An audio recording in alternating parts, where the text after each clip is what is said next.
Hi welcome back to our channel Raj with Lakshmi official. இப்போ நம்ம வந்துட்டு குலதெய்வம் கோயிலுக்கு வந்துட்டோம். இதுதான் என்ட்ரன்ஸ், இதுதான் ஆர்ச். இது இப்போ நம்ம அந்த ஆர்ச் தாண்டி உள்ளே போயிட்டுருக்கோம் படவேடு ரேணுகாம்பா பார்க்குறதுக்கு. லெஃப்ட் அண்ட் ரைட் சைட்லாம் பார்த்தீங்கன்னா சீனரிஸ் எல்லாமே நல்லா இருந்தது. ஃபுல்லாக வயல்வெளி அது எல்லாமே. இப்போ நம்ம வந்து கோவில் ரீச் ஆகிட்டோம். இதுதான் கோவிலோட என்ட்ரன்ஸு. ஃப்ரண்ட்டில் பார்த்தீங்கன்னா நல்லாவே இருந்தது. இப்போ தான் எல்லாமே கும்பாபிஷேகம் முடிஞ்சிருக்கு. கோவில் ஆப்போசிட்லேயே வந்து கடைங்க எல்லாம் நிறைய இருக்குது. இதுதான் கோயிலோட என்ட்ரன்ஸ்.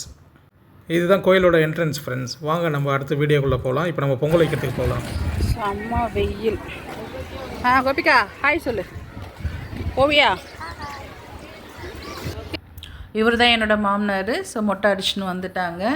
எப்போவுமே வந்துட்டு குலதெய்வ கோயிலுக்கு வரணுன்னாலே வந்துட்டு மொட்டை அடிச்சிருவார் அவர். எப்போவுமே அவரை வச்சு கொஞ்சம் ஃபன் பண்ணிகிட்டு இருந்தோம். இந்த சைடு வந்துட்டு கொஞ்சம் என்னது கடா வெட்டிகிட்டு இருந்தாங்க. அது தோல், ஆட்டோட தோல் வந்துட்டு கடா வெட்டிட்டு இதை உரிச்சிட்ருக்காங்க தனியாக.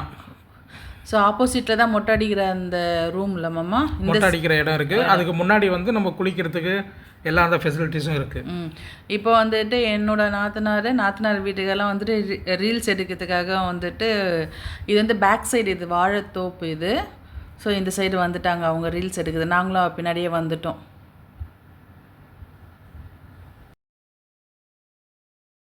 அடிக்கிற வெயிலில் அங்கே பாருங்கள் ஃப்ரெண்ட்ஸ், ரீல்ஸ் பண்ணுகிறாங்க. யார் பாது? என்னப்பா பண்ணுறீங்க? நீங்கள் என்ன பண்ணுறீங்க? ஆமாம், என்னோட நாத்தனாரோட வீட்டுக்கார் அவர் தான். அவர் வச்சுட்டு கொஞ்சம் ஃபன் பண்ணிகிட்டு இருந்தேன். ஏன்னா அந்த வாழை மரம் தோப்பு பேக் சைடில் வந்துட்டு நின்றுட்டு இருந்தார். அதனால் அவர் வச்சுட்டு கலாய்ச்சிட்டு இருந்தோம். பார்த்தா ரீல்ஸ் எடுக்கிறதுக்காக வந்துட்டு நாத்தனார் வந்துட்டு சாங்ஸு சர்ச் பண்ணிகிட்டு இருந்தாங்க. இந்த இடம் வந்து ஒரு செம்ம அழகாக இருந்தது. ரெண்டாவது ஃபோட்டோகிராஃபிக்கெலாம் சூப்பராக இருந்தது. அந்த க்ரீன் கலர் சாரீ கட்டிகிட்டு இருக்கிறவங்க தான் என்னோடய தங்கச்சி. கேமரா எடுத்துகிட்டு இருக்கிறது என்னோடய அண்ணன் பையன். அவன் ரீல்ஸ் எடுத்துகிட்ருக்காங்க. ரீல்ஸ் வந்துட்டு பார்த்தா அடிக்கிற வெயில ரீல்ஸ் எடுத்துகிட்டு இருக்காங்க. கரெக்டாக எதுவும் செட் ஆகலை. அதுக்கப்புறம் ஒரு வழியாக வந்துட்டு அவங்க ரீல்ஸ் எடுத்துட்டாங்க. இன்னொரு பக்கம் வந்துட்டு என்னோடய மச்சினர் பொண்டாட்டி அவங்க வந்துட்டு ஒரு பக்கம் ரீல்ஸ் எடுத்துகிட்டு இருந்தாங்க. எங்கள் வீட்டுக்கார் வந்துட்டு பொங்கல் வைக்கிறதுக்காக தேவையான திங்ஸ் எல்லாமே வந்துட்டு அவர் வாங்கி கொடுக்கறதுக்காக அவர் வந்துட்டு அம்மா கூடவே இருந்துட்டாங்க. நாங்கள் வந்துட்டு சரி இந்த சைடு வந்துட்டு நம்ம ரீல்ஸ் எடுக்கலாம் அப்படின்ட்டு நாங்கள் எல்லாருமே வந்துட்டு இந்த சைடு வந்துட்டோம். நாங்கள் பசங்க கூட கொஞ்சம் ஜாலியாக என்ஜாய் பண்ணிவிட்டு ரீல்ஸ் எடுத்துக்கிட்டு இடம்லாம் கொஞ்சம் நல்லா சுற்றி பார்த்துட்டு வந்தோம். நல்லா நிழலாக இருந்தது இந்த சைடு எல்லாமே ரொம்ப. பட் நான் தான் மிஸ் பண்ணிட்டேன் ஃப்ரெண்ட்ஸ். நான் இருந்ததுன்னா கண்டிப்பாக இன்னும் கொஞ்சம் ரீல்ஸ் தனியாக போட்டிருப்பேன். வீடியோஸ் இன்னும் கொஞ்சம் நல்லா கவர் பண்ணியிருக்கலாம். ஃபோட்டோஸ் நிறைய எடுத்துருக்கலாம். எல்லாமே எடுத்துகிட்டு வந்துருக்கலாம். ஸோ எல்லாமே ரீல்ஸ் எல்லாம் எடுத்துகிட்டு கோயில்கிட்ட நாங்கள் வந்துட்டோம்னா பார்த்தீங்கன்னா எல்லோரும் உக்காந்துட்ருக்காங்க. என்ன மொட்டை அடிச்சிட்ருக்கோம் என்னோடய மாமனார். இவர் தான் என்னோடய தங்கம். இவர் வந்துட்டு இன்னொரு மச்சினரோட ஒய்ஃப். அவங்களும் அம்மாவும் சேர்ந்து தான் வந்துட்டு பொங்கல் வச்சிட்ருக்காங்க. இவங்க வந்துட்டு ரொம்ப ஷை டைப்பு, வீடியோலலாம் வந்துட்டு வரமாட்டாங்க. ஸோ அடுத்து நம்ம கோயில் உள்ள நம்ம போக போகிறோம். அதுக்கு தேவையானது எல்லாமே நம்ம எடுத்து வச்சுட்டு இருந்தோம். நான் என்ன சொல்லிட்டு இருந்தேன்னா வெயில் அதிகமாக இருக்குது, செருப்பு போடாமல் எப்படி போகுது அப்படின்ட்டுன்னு கொஞ்சம் ஷாக் ஆகிட்டு நின்றுட்டு இருந்தேன் நான்.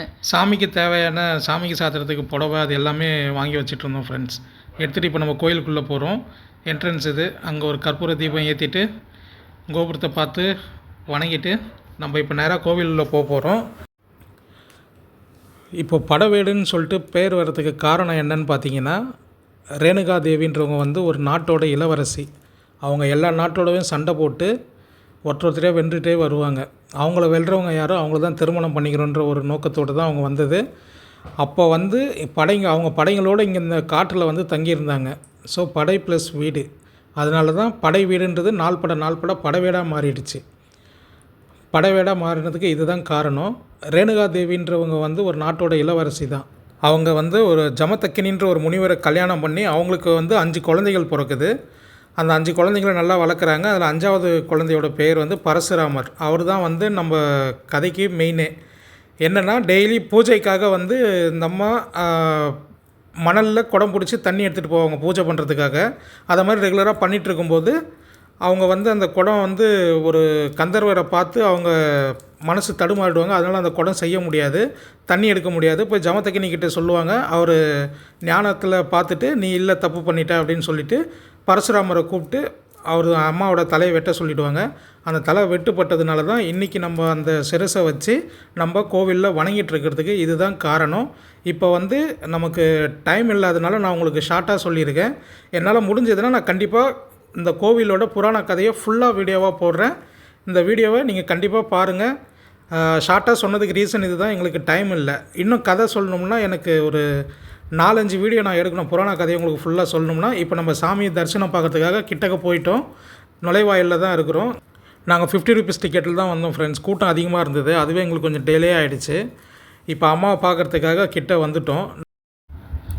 அம்மாவை பார்த்துட்டு நம்ம வந்துட்டோம் ஃப்ரெண்ட்ஸ். வந்து உடனே வந்துட்டு இப்போ அம்மா வந்துட்டு அம்மனுக்கு வந்துட்டு தாலி செலுத்துகிறேன் அப்படின்ற மாதிரி வேண்டிகிட்டு இருந்தாங்க. எதனாலன்னா மாமனார் கொஞ்சம் உடம்பு சரியாமல் இருந்ததுனால அந்த டைமில் வந்துட்டு தாலி செலுத்துகிறேன் அப்படின்ட்டுன்னு வேண்டிகிட்டு இருந்தாங்க.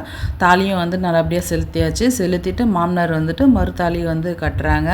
ஸோ பின்னாடி வந்து நாங்கள் வந்து ஃபன் பண்ணிகிட்டு இருந்தோம். ஏன்னா வந்து என் மச்சினர் ஒய்ஃப் வந்துட்டு வீடியோ எடுத்துகிட்டு இருந்தாங்க. கோவில் உள்ள வந்துட்டு வீடியோ எடுக்கக்கூடாதுன்னு சொல்லியிருந்தாங்க. ஆனால் இருந்தாலும் அவங்க வீடியோ எடுத்துகிட்டு இருந்தாங்க. அதை வச்சு கலாய்ச்சிட்டு இருந்தோம். வெளியே வந்துட்டோம். வெளியே வந்தவுடனே வந்துட்டு அப்பா அம்மாவை நிற்க வச்சுட்டு ஃபோட்டோஸ் எடுக்கலாம் அப்படின்ட்டு நான் சொல்லிகிட்டு இருந்தேன். நான் ஆப்போசிட்டில் வந்துட்டு ஒரு சிவன் கோயில் ஒன்று இருக்குது. அங்கே சிவன் கோயிலுக்கு கொடுக்குற அந்த திருநீரே வந்துட்டு ஒரு மாதிரி வித்தியாசமாக இருந்தது. மற்ற கோயிலில் கொடுக்குறதுக்கும் இங்கே கொடுக்குறதுக்கும் வந்துட்டு வித்தியாசமாக திருநீர் இருந்தது ஃப்ரெண்ட்ஸ். ஸோ அது சிவன் கோயிலில் போயிட்டு சாமி கும்பிட்டுட்டு வந்துட்டு எல்லோரும் ஒரு ஃபோட்டோ ஃபேமிலியோடு சேர்ந்து ஒரு ஃபோட்டோவும் வீடியோவும் எடுத்துட்டோம். நாங்கள் எடுத்துகிட்டு கோயில்னாலே வந்துட்டு புளி சாதம் தானே ஃப்ரெண்ட்ஸ். எல்லாருமே வந்துட்டு புளி சாதம் வாங்கி சாப்பிட்டுட்டு எல்லோரும் ஒரு ஹாய் ஒன்று சொல்லிவிட்டு சாப்பிட்டுட்டு இருந்தோம் ஃப்ரெண்ட்ஸ். மதியானம் லஞ்சே சொல்ல போனால் அதிலே முடிச்சிட்டோம் நாங்கள். அவ்வளோ டயர்டு, வெயிலில் ஒரு பக்கம் கூட்டம், டயர்டில் என்ன பண்ணுறதுன்னு தெரியாமல் பிரசாதம் வாங்கி அங்கேயே சாப்பிட்டு கொஞ்சம் நேரத்தில் அங்கே ரெஸ்ட் எடுத்துகிட்டு அங்கேருந்து கிளம்பிட்டோம் ஃப்ரெண்ட்ஸ். அடுத்து நாங்கள் போகிறது வந்து வெட்டுவானம் எல்லையம்மன் கோவில். தூங்கி எழுந்திரிச்ச உடனே நாங்கள் பார்த்தது வந்துட்டு எங்கள் அம்மா முகத்தில் தான் பார்த்தோம். ஏன்னா வந்துட்டு அவங்கள பற்றி நான் சொல்லணுன்னா நான் நிறையாவே சொல்லிகிட்டே போகலாம். எனக்கு எங்கள் அம்மாவை விட உசுரான மேலானவங்க பார்த்தோம்னா என்னோடய எல்லையம்மன் தான் அவங்க. அவங்கள பற்றி வந்துட்டு நான் இன்னும் சொல்லணும்னா சொல்லிகிட்டே போகலாம். எனக்கு அவ்வளோ உசுர் எனக்கு அவங்க.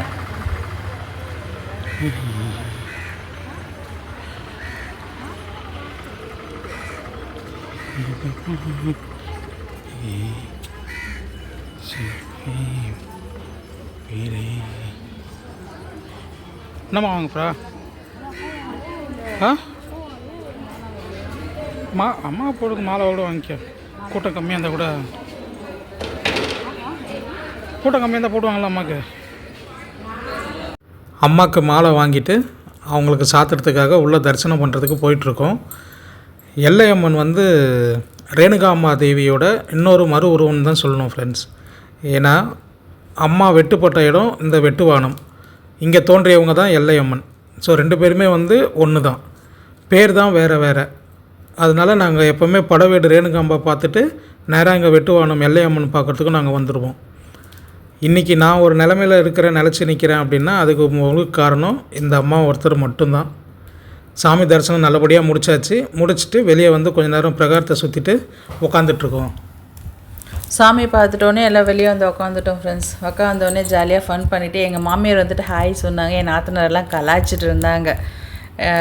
அமெரிக்காவிலேருந்து வந்திருக்கியா, ஃபாரின்லேருந்து வந்திருக்கியா அப்படின்ட்டுன்னு கலாய்ச்சிட்டு ஒரு ஃபன் பண்ணிவிட்டு அதுக்கப்புறம் அங்கேருந்து கிளம்பிட்டோம். என் அம்மாவுக்கு முன்னாடி நின்று ஒரு ஃபோட்டோ ஒன்று எடுத்துகிட்டு வெளியே வந்துட்டோம். வெளியே வந்தோடனே நம்ம அம்மாவுக்கு நேராக வந்துட்டு அங்கே குளம் ஒன்று இருக்குது. அந்த குளத்துல வந்துட்டு தண்ணி வற்றாது. ஸோ அங்கே போய் பார்க்கலாம் அப்படின்னு சொல்லிட்டு போகும்போது வந்துட்டு பார்த்தோம்னா இங்கே ஒரு அம்மா வந்துட்டு குறி சொல்லிட்டு இருந்தாங்க இல்லைம்மா? ஆமாம், அங்கே குளத்துக்கு எதிர்த்தாப்புலேயே வந்து நாகாத்தம்மா புற்றம்மன் சொல்லிட்டு இருக்காங்க. அங்கே ஒருத்தவங்க வந்து குறி சொல்லிட்டு இருந்தாங்க ஒருத்தவங்களுக்கு. நம்ம அதை பார்த்துட்டு சரி குளம் பார்க்கலான்னு சொல்லிட்டு இங்கே வந்துட்டோம். ஒரு 5 நிமிஷம் நின்று ரிலாக்ஸாக அங்கே கொஞ்சம் குளத்தை பார்த்துட்டு, தண்ணி நிறையவே இருந்துச்சு ஃப்ரெண்ட்ஸ். எப்போவுமே அங்கே தண்ணி வற்றாதான். எப்போவுமே நம்ம ரேணுகாம்பா படவேடுக்கு வந்தாலே முருகர் கோவிலில் அம்மாவை பார்த்துட்டு எல்லையம்மனை பார்த்துட்டு 3 கோயில் முடிச்சுட்டு இங்கேருந்து தான் எப்போவுமே கிளம்புவோம். இதோட இந்த வீடியோ நாங்கள் முடிச்சுக்கிறோம். இந்த வீடியோ நல்லா இருந்துச்சுன்னா எங்களுக்கு லைக் பண்ணுங்கள், கமெண்ட் பண்ணுங்கள், ஷேர் பண்ணுங்கள். மறக்காமல் ராஜ் வித் லக்ஷ்மி அஃபிஷியல் சேனலை சப்ஸ்கிரைப் பண்ணுங்கள் ஃப்ரெண்ட்ஸ். பாய்.